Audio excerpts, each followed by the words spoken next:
Levítico capítulo 17. Este capítulo nos habla de la santidad de la sangre. En realidad es un capítulo dedicado a eso. Primero, Dios prohíbe en los primeros versículos el sacrificio fuera del tabernáculo. Dice así: cualquier varón de la casa de Israel que degollare buey o cordero o cabra en el campamento o fuera de él. Claro, esto no estaba refiriéndose a una matanza de animales por la carne, sino específicamente de la matanza para el sacrificio. En el mundo pagano de entonces se acostumbraba a ofrecer sacrificios donde uno quisiera. Eso era la religión pagana.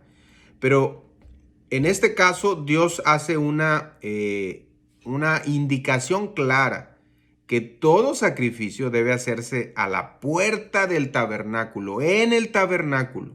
O sea, no era de que cada quien iba a decidir, no, dice Dios en este capítulo, Él está estableciendo que ningún sacrificio podía hacerse fuera del tabernáculo. De los versículos 5 al 7, Él nos dice la forma correcta de llevar el sacrificio al tabernáculo a través del sacerdote. Así que Dios estableció un lugar para que Israel trajera sus sacrificios, el tabernáculo de reunión. Para honrar a Dios, un israelita no podía simplemente seguir su corazón y sus sentimientos o sus opiniones. No, tenía que venir por el camino que Dios trazó para ellos. Eso todavía está hoy vigente, es decir, Dios trazó un camino, es Cristo.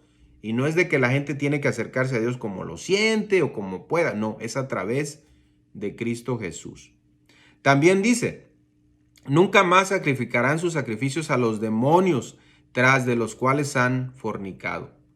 Cuando se llegaba al tabernáculo de reunión y a los sacerdotes designados por Dios, era para ofrecer el sacrificio al Señor Jehová, al Dios del pacto de Israel. Era muy específico.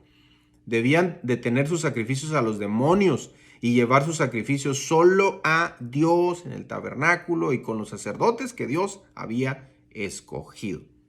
Así que cualquier varón de la casa de Israel o de los extranjeros que moraran allí en Israel, que ofrecieran sacrificio y no lo trajeran al tabernáculo de reunión para hacerlo como Dios lo había pedido, dice aquí en este capítulo, el tal varón será igualmente cortado de mi pueblo.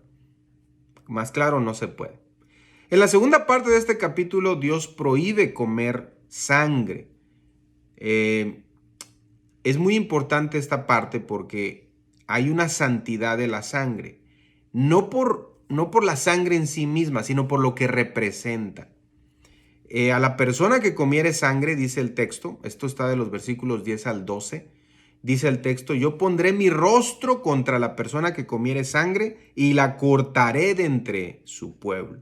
Dios no aceptaba y la advertencia era, voy a cortar a esa persona de mi pueblo. Déjenme explicarles un poco. Desde la antigüedad, la gente podía comer o beber sangre como alimento o a menudo como un ritual o práctica espiritual. La idea era que el que consumía la sangre, ya sea sangre de animal o sangre humana, ellos tenían la idea de que recibía al tomar o comer esa sangre, se recibía la fuerza vital del ser de donde venía esa sangre. Como usted ve, era una práctica muy, pues mal delante de Dios, ¿no? De la historia se desprende, escucha esto, que las naciones que más vivieron de la sangre fueron muy feroces, salvajes y bárbaras y endemoniadas, como los escitas, los tártaros, los árabes del desierto, los escandinavos y así muchas tribus que llegaron a ser tribus bárbaras que mataban y se endemoniaban, los cuales bebían la sangre de sus enemigos hasta tomaban sus cráneos como copas. Y esto era lo que Dios quería evitar. Dice el texto, porque la vida de la carne en la sangre está. Y aquí hay que tener mucho cuidado. No es que el espíritu que le da vida al cuerpo está en la sangre. No, lo voy a decir de nuevo. El espíritu no está en la sangre. Cuando el Señor dijo que la vida de la carne está en la sangre, se refería a lo sacrificial. O sea que una vida es sacrificada por otra y el derramamiento de la sangre sustituida en el altar cuando se hacía expiación, esa sangre daba vida al pecador. A eso se refiere este texto si lo vemos en su contexto. Así que no se vaya con que la sangre es algo donde viene el espíritu y cosas de ese. No, Dios lo prohibió en el pueblo de Israel por el sacrificio que hacían de animales, y esa sangre pues representaba vida para el que estaba siendo perdonado a través de ese sacrificio expiatorio. De los versos 13 al 16 hablan de respetar precisamente la sangre de los animales, tanto de los animales capturados o los que cazaban, como los animales que mueren. Se dan las reglas de qué hacer con esa sangre.